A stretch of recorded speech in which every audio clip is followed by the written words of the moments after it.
Brothers, I bring grave news. A gargantuan hulk has drifted out of the warp. Imperial records have little details on its history, but it seems to be made up of at least 50 smaller hulks merged together. The whole infrastructure dates back several millennia. It is moving fast and heading on a collision course for Delvar 3.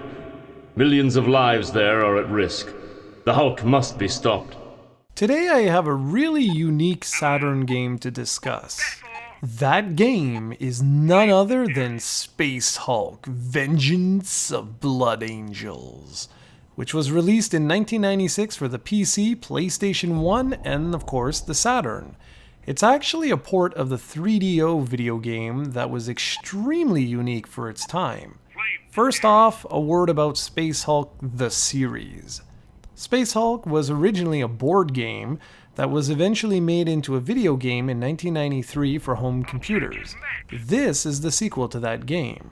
The newly released Space Hulk Deathwing is also part of this series, which is set in the Warhammer 40,000 universe. Let's start off by saying that this was never really my kind of game. I know a lot of people who enjoyed both the 3DO original and this Saturn port, but alas, I was not one of them. It's one of those games that requires a lot of time to get into. It's both a real-time strategy game and a first-person shooter all mixed into one. Now, if you're a fan of this game, power to you. I always found it was just too much effort for too little return. Space Hulk is broken up into two main gameplay elements. You have the real-time strategy portion, where you switch between units and command them to tackle specific objectives, which vary from eliminating all enemies to closing specific doors to activating fire rooms and much more. There are Gene Stealers, which kill you with one hit and move incredibly fast, forcing you to always be on the offensive. You can hear a nice beeping sound if enemies are nearing your location, which is actually really useful because it lets you know that you really have to be careful.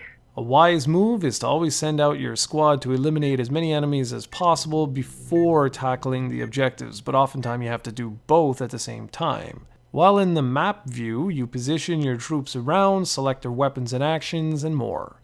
And the other gameplay element is that of the first-person shooter. At any time, you can switch from the RTS gameplay to the FPS gameplay by pressing the X button. This allows you to have direct control over your individual units. Again, it's not easy, as one touch from the enemies and you're a goner.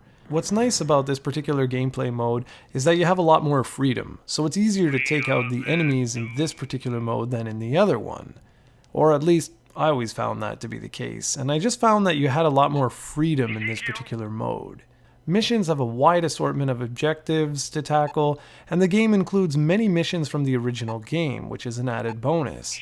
There's also an in-depth training mode, which is a must if you really want to get into this game. Like I said earlier, this one takes a very long time to get good at, but I can certainly understand and appreciate why people like it so much. I always found it way too complicated for what little return I got from it. That said, if you're interested, it really doesn't cost too much money on eBay. You can usually pick this bad boy up for around $20 to $25 or less. Be warned though, while it's unique, it takes a very long time to get good at and you really have to stick with it.